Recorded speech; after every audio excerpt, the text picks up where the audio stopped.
Hello and welcome to a much awaited new season, new series. We've been away for about a month, but we're ready to get back into it. I've forgotten all my favourite players were. I've forgotten all about the kind of youth intake challenge. It's time to start something new. So let's see what we're going to get up to. I'll be back shortly.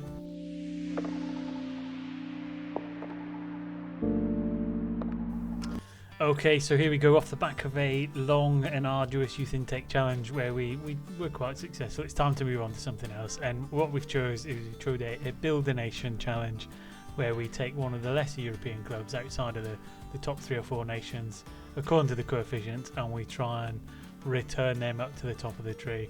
So it's a new save, it's going to be a new club, it's going to be, I've got a new hat, I've got a new shirt. We'll have a new intro and we'll see what we can do in terms of the coefficient. Rules of the save really are, we're going to start unemployed. I've loaded up 5 nations. If I can find out where they are. I did have them up here a minute ago, bear with me. I've got them somewhere. Here we go. So nations, we've got Austria, Bulgaria, Croatia, Romania and Slovenia. We've started unemployed and we've got the top 2 divisions unlocked in all 5 of them nations. It's not going to be a case of picking and choosing a job. What we're going to do is whichever offer comes through first, no matter which club it is, that's who we're going to plump for. The reason we've started unemployed is for the Build a Nation challenge. The idea is to raise the coefficient of your club across the whole of Europe to become one of the top, we'll say the top 3. I mean, ideally you want to get the top 1, but it's quite hard to take the English clubs from that top division because of the finances and everything involved. But we'll do our best. We'll see how far we can go. We'll give it a huge number of seasons to see if we can do that. And to do that, really, you don't want to take over one of the big clubs in the division because they're going to add to your coefficient score for the season. So you really want to take a club probably outside the top division, get them promoted and build them up to a standard that there is another big club in there. It's not a save where you can bounce around clubs and slowly but surely make 5 or 6 great clubs. You've got to stay at the one club for the duration of the save, and it's mostly going to be reliant on loaning players within the division, making sure we keep them kind of homegrown players from the nation within that division. There will be some difficulties along the way. I'm pretty sure we could be hampered by some of the squad registration rules, so if we get into a division where you have to have a certain number of homegrown players, it's going to make it considerably more difficult, as opposed to if we get into a league where there are no restrictions on building a squad, we can bring in a whole load of South American wonder kids and hopefully build up the reputation and the coefficient that way. So in terms of how we score the coefficient, it should be in here somewhere. So if we go into Europe, I'm sure it's Europe I went into, and we go into nation club coefficient. So currently you can see England far and away the top. You can see the coefficient scores year by year, and the coefficient score in 23-24 was 109.5, giving them an average an 86.92 in 24-25, 109.5 the season before. So that's kind of where they are. What that means is, in terms of the clubs that we've got in here, none of them are in the top 5. Obviously some might be slightly easier than others depending who we get, but we could end up putting Romania down in 25th, whose coefficient scores are a stark contrast away from where they are at the top, so that'll be a much more of a difficult challenge. So we will put the feelers out there for some jobs. We'll go on holiday, we'll see what nibbles we get in terms of a job, and then we'll come back, get stuck in, see what the squad looks like, do some transfers, and then hit the first season running. It's not going to be one of them ones where we're going to jump in constantly. We're not going to see every single action we take along the way. I'll just give you the highlights as we go along. Maybe like we did with the intake challenge, have a start of season, mid-season, end of season update. At the end of season update, we'll look at the coefficients and see how we get on. The other difficulty might be is if we get a country where the league runs outside of the standardised European trophies. It might be quite difficult to win one of them playing in the off season. But again, it's a challenge I've never done. I've never done the Build a Nation thing. I've been a little bit inspired by some of the other content creators out there, and it looks like a very interesting challenge off the back of the Youth Intake Challenge, where some of that knowledge will be useful in developing the kind of youth of tomorrow, which will benefit the coefficient scores if we can get players in the league. So without further ado, I'll get away. I'll apply for as many jobs as we can, and we'll see what nation we end up in. And welcome back. So not a job offer yet, but this is our first job interview we've been offered on the 28th of October, and it is with NAFTA in the Slovenian second division. What I would say, it's kind of fate in some respects. I've got a new blue hat and a new blue shirt, and it's got a nice funky blue top. So maybe this one will go successfully. As always, we'll kind of go through the standard set of interview questions. Positive straight to get started. Are we worried about not being able to speak the language? Well, we can't speak the language of any of the 5 nations that we've joined, so I don't think it's something to worry about. Looking for someone to perform to competition expectations. We can promise that we can do that. They don't want to repeat in the last manager. Are we going to be around for a while? Yes, because it's going to be a bit of a one club save. Unless we get sacked and we have to move. But initially we're going to try and make this a one club save. Hopefully we don't get sacked, but this could all come unravelled very early on, let's face it. Are we ready to get stuck into a club that has big financial problems? Not ideal, but we do have a good challenge. So let's say, yeah, we'll be fine. Would we work with a director of football? Yes, but we probably won't.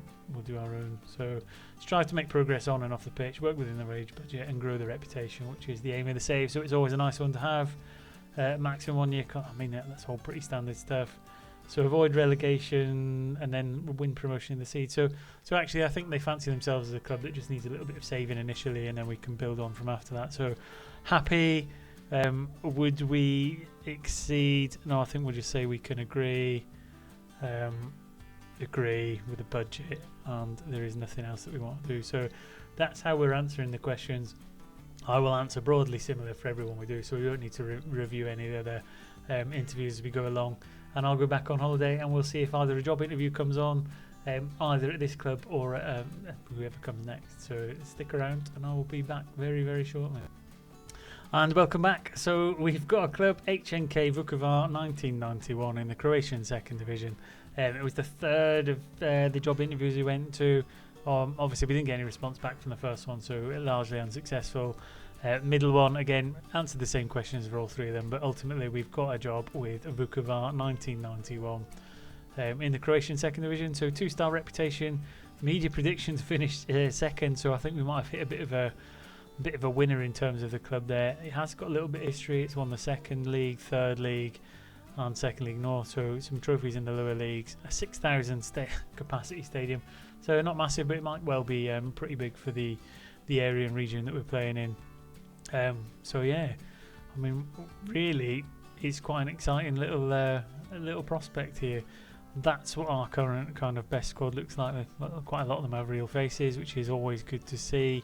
A number of players are on loan, which means we should be able to use the loan market quite good in terms of trying to get promoted before we then look to build a nation. So yeah, we'll look to build on that.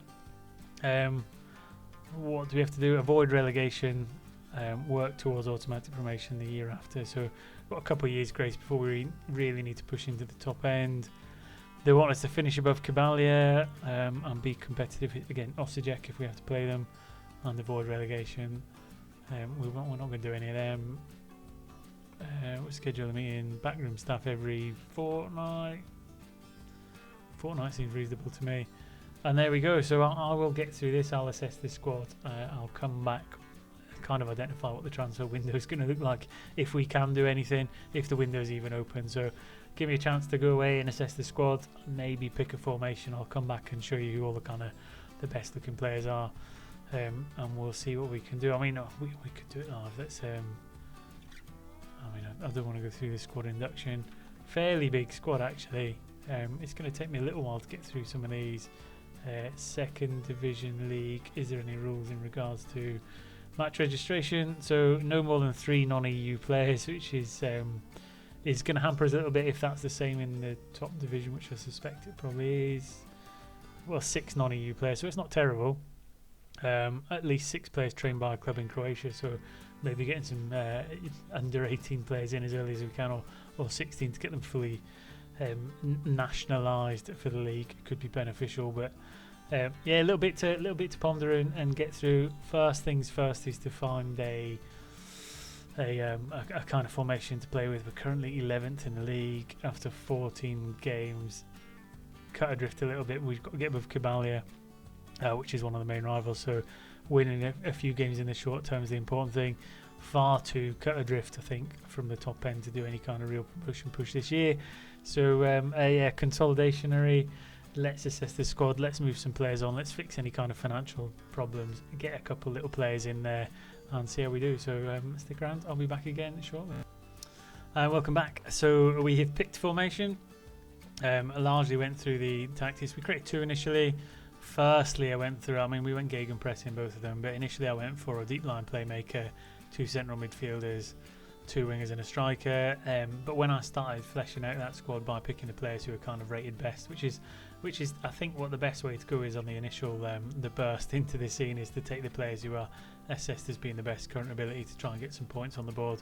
What I found was we had a couple of attacking midfielders who were amongst our best players, so I've swapped it around slightly. So we have an attacking midfielder in there, which is Mustanagic, is in there at the minute. He looks a really handy player, probably one of the better players in terms of stats we've got. But I think it's essential to get these players in and around the squad. You can see from the current role ability, it's not looking too bad. I know I've currently got a player in there, two red ones on an international and one is suspended. However, I felt it was necessary to kind of put what the first team might look like initially from the best players, flesh out a substitute bench on the best of the rest, and then kind of assess the squad for all the ones outside of them who are either then going to become a developmental prospect or someone that we can maybe let go from the club as we move forward, to try and balance the books. In terms of the books themselves, it's not dreadful, it's not as bad as I thought it would be. I mean, it's obviously not great, but there you can see we're £61 in the red, no wage budget available. We could kill off the scouting budget, but I'm not going to do that just yet.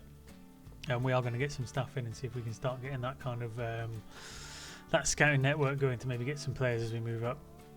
Now, normally in these saves, I don't like having loan players, but because this is a Build a Nation save, I actually don't mind developing the players from the clubs in the top tiers and getting some player time to the youth players, because ultimately that's going to boost their squads, make them better in the European competitions and boost the coefficient. So yeah, I'm really happy that we've got some young players in there that we can develop. So I'll take you through the squad in a minute, but we've got some really young talents in on loan that we're going to give some game time and see how we can develop them. So that's how I kind of based the team. Essentially, I filtered it by current ability, plumbed all them players into the formation. Tino Djukic, who's not in the squad at the minute, is currently away on loan, and we'll probably move him into the reserve squad. But again, he looks another good player in terms of development. And we've also brought Luka Busic. Was it Luka Busic? We brought a midfielder up from the youth team who had quite a bit of developmental potential that I think needs to be in and around the squad to get a bit of development going. So that's where we are. The only things, I mean, normally, and the other one I would have stuck out like a sore thumb is Ivan Marjanovic, the goalkeeper, 36 years old, currently taking £110 a week. He's potentially, you could let him go. However, he's the club captain, so I'm not going to do that because it's really going to cheese off the players, especially when you look at the dynamics from taking over. We're in the gutter, so I don't want to upset the apple cart too much. It's important to turn this around and get us playing well. But that's where we currently are in terms of the squad. So when we took it, this squad, and it's slightly over 25 players in there, is Marjanovic is going to be a third choice goalkeeper. I'm going to use Dorian Klarin, who's away on international duties for the Croatian under-21s. He's currently in on loan from Dynamo. 5-star potential ability. They're equal 2.5 stars on all their current abilities. He has a fairly good spread of stats for a goalkeeper playing in defensive, so we're going to keep him in there. He's going to start for us. He's played 9 games, conceded 13 goals so far, so I'm hoping he's going to do a little bit better for us. And now we've taken over with a player just behind him of Ivan Mandic, another young Croatian player, but he's from our club. Hopefully getting some experience if he moves into the squad. So that's the goalkeepers. In terms of the right back, we have to slide quite far down the pecking order till we find him. We've got Zvonimir Filipovic, again 26-year-old, looks like quite an experienced player, only played 5 games this season, so I'm not sure why he hasn't featured, but he's a complete wing back. Going to play him in that right back position. I had a little bit of grit determination in there, again really good spread of stats, and I think that he's currently operating at his max potential, and I think he's a fairly solid player to have in there. At left back, we've got Dario Rugasevic, a 32-year-old, so a bit more experience at left back. Again, best of a fairly low number of left backs, but we're gonna keep him in there.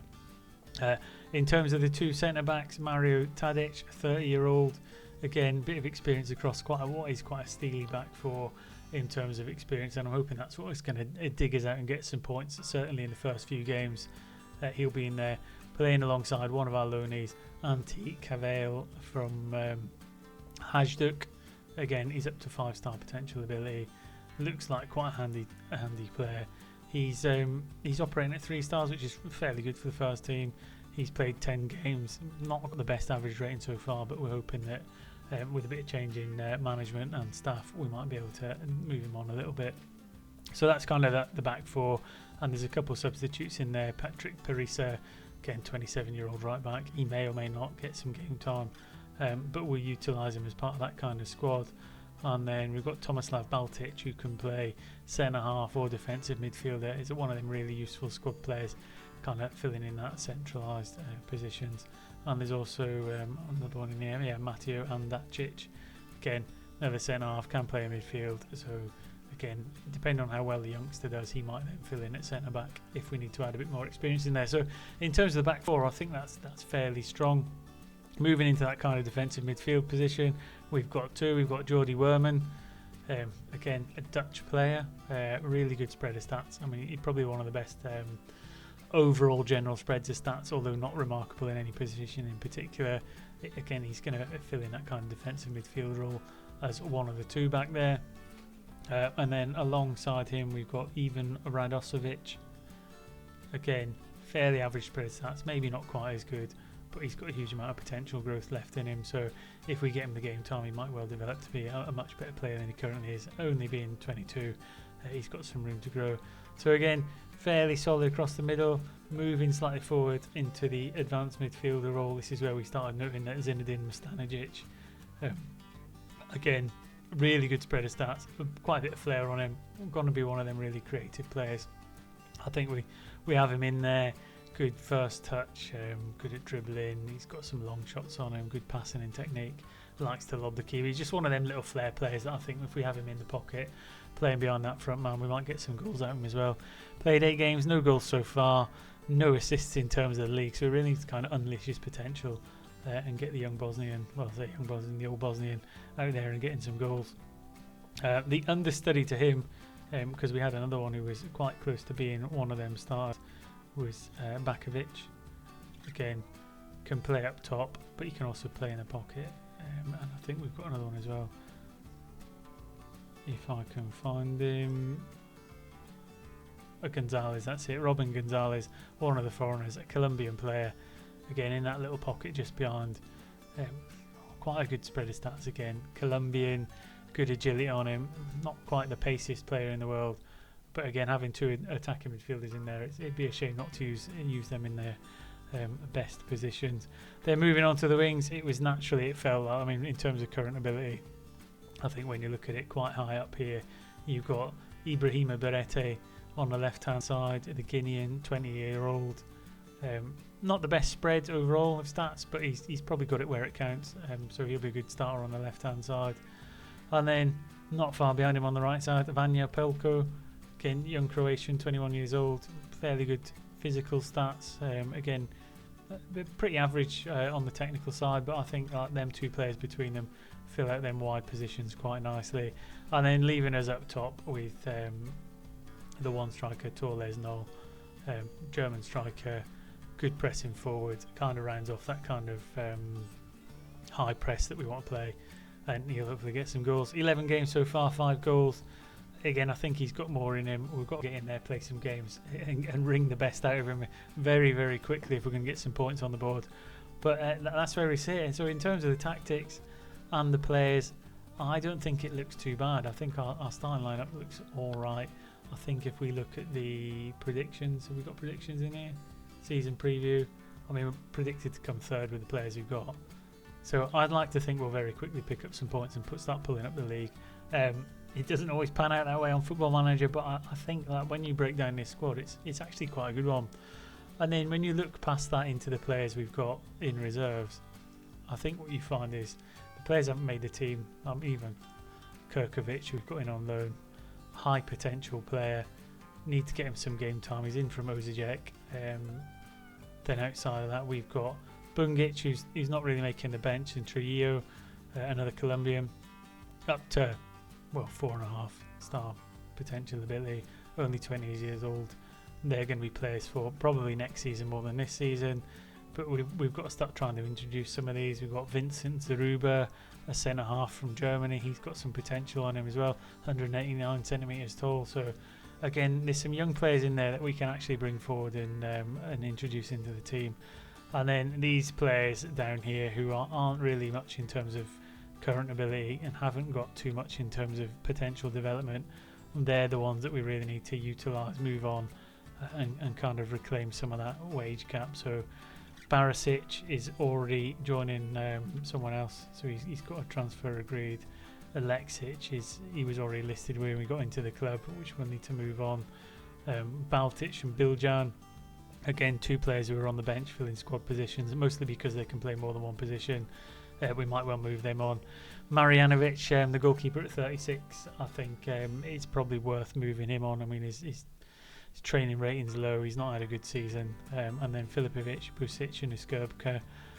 I think if we can move all of them on and create a little bit of a budget coming into the transfer window, we might be able to sign one or two players on the peripheral, maybe at 2.5 gusting, 3 current ability, with a much higher potential threshold as we move into the next season, where we might try and deliver some kind of promotion push. So that's where we are. I'll zoom through. The only other thing to catch up is on the staff. I've put applications out for all them to kind of fill out. As it currently stands, we're looking pretty awful in terms of the coaching team. We need to get them in pretty sharpish. But overall, not the worst team we've ever taken over in any of the saves we've done. So I'm actually quite hopeful that this is going to work out quite well in the first season. So I'll click through, I'll get the staff filled out, I'll maybe put some players on the transfer list. I'll play a couple games and I'll see where we are when we come back. In terms of the schedule, just so you can see where we are, our first game is going to be against Sesvete. So I'll write that down for when I come back, and then I can update you on the kind of progress we do as we play the first few games. So it's looking like an interesting one. Let me know how you think we're going to get on. I think it's a reasonable squad. I mean, they've been on a dreadful run. I don't know what's caused that, but I think we can quickly stop the rot and move into a better position. So hopefully when I come back, there'll be some good news, and we'll have hopefully climbed out the relegation zone. Hi, welcome back. So we've got through the first 3 games since we've taken over. We've had some positive results. We'll go through them in a minute.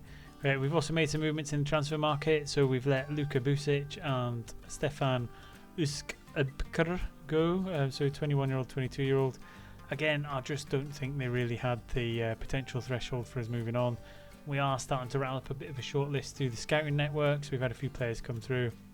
And within that scouting network, we're starting to build up a threshold of players who we can maybe make a move for if there's any finances available in the next transfer window. So yeah, a couple players on there in some key positions, but we'll see where we are when we hit the transfer window, whether any of them are worthwhile or not. We'll be looking more young players with a potential threshold than anything else. In terms of the staff, full recruitment is in. Everyone is in place now, and we're looking not too bad in terms of the league overall averages. We're top on a number of them. We've got nothing below that kind of that threshold line. So again, really positive on the staff front. Squad wise, we're starting to get some results. The squad shaped up quite nicely. I think we have a reasonable strength in depth across the first team. So that's all looking good. In terms of dynamics, we're starting to move the atmosphere towards good. We've got no one who's currently unhappy. The managerial support and team cohesion will get better as the games go on, and with that will breed some better results. In terms of the schedule then, here we go. So the first game is Sesvete, who were top of the league, managed to get a 2-2 draw. Again, Mustanovic, he got a goal against them in that second 2-2 draw against top place. So a point on the board. It kept us just out of the relegation zone, but then we did drop into it briefly. We followed that up with a game against Dubrava, who were 10th in the league, I believe, at the time. We picked up a whopping 5-1 victory. It was a fairly close game. I think our XG was only at 1. I don't know if it's on there, but yeah, it wasn't a tremendously one-sided game. We weren't inundated with a million chances compared to this. Just seemed to hit the back of the net, but Mustadanovic, he got another goal. Beretti got a goal. Torres Knoll got a goal. And then players featured again when we played Sibinek, who were second in the league at the time. Again, it was 1-1 coming up towards the end of the game. We got 2-1 ahead on the 64th minute, and then we got 2 late goals from Beretti. But what it was good to see was Torres Knoll, who is our striker, starting to get some goals.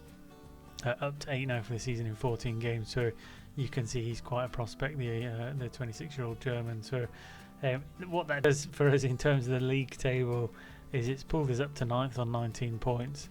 We're currently on a bit of a winter break, so there's no games until the 17th of Feb, and we're in December, which is why we're going to kind of give you an update now and in the episode. But we are starting to get players hitting them kind of them stats in terms of the league. So if we go into the league table, then you can see that like top scorer Knoll's in there, average rating Beretti's in there, most man of the matches Pelko's in there, although he did pick up an injury recently, so he's got to feed his way back into the team again. But we're making positive inroads. We've got 7 points from 3 games so far, which is a really good return. It's pulled us clear of that relegation zone, and now we can look up the table. What I would say is is the Sibinek 10 points clear with I think 16 games or so to play. What it'll be well, yeah. I don't think we have potential to get top. I think we could potentially catch Sibinek because 10 points isn't insurmountable. If we're 10 points behind by this stage, we can catch up 10 points. But whether we can get another 6 points on top of that and catch up 16 points, I think that might be a stretch too far, if I'm honest. The only other thing to check on really before we go in, is something I probably should have touched on earlier on, is where we actually are in terms of the coefficients. If we look at the European, we should be able to look at European. Look at the coefficients within here. We should be able to see where we are as Croatia. So 18th. So that's what we've got to make up. 25.5. To get into the top 5, we're talking about getting into 58, which is France. It's going to take some doing. When we look at Croatia in terms of the big clubs, if we can look at the league tables, Croatian First League, the big teams in there, Hajduk, Dynamo, Rijeka and Gorica. There's only 4 European spots in there as well, and to get the coefficients high, you're going to have to win some of these European competitions, or at least progress as far as you can in them. We're hoping that them teams will all still be quite big. Obviously Dynamo and Hajduk are probably 2 of the biggest ones in there. Lesser extent some of the other teams. We can hopefully force our way in there and make ourselves one of the best clubs in the future. But what we're going to need to do is some of these other clubs like Osijek starting to get into Europe and making some progress. Whether we can develop an extra league position in there through coefficients, I'm not sure.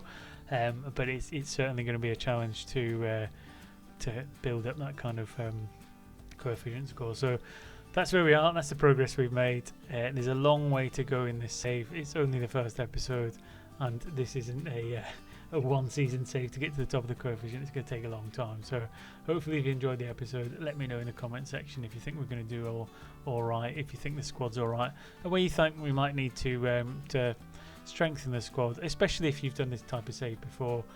I've heard lots of information regarding creating loan farms and trying to ensure that the players from Croatia stay within the league to make sure them teams are competitive at the top end. But it's the first time I've done this save, so I'm probably going to hit some stumbling blocks on the way, probably going to get a couple of things wrong, but we can all go on that journey together and see how we get on. So until the next episode comes out, enjoy your Football Manager, enjoy your saves, enjoy the football on the telly, and I will see you all again soon. Take care.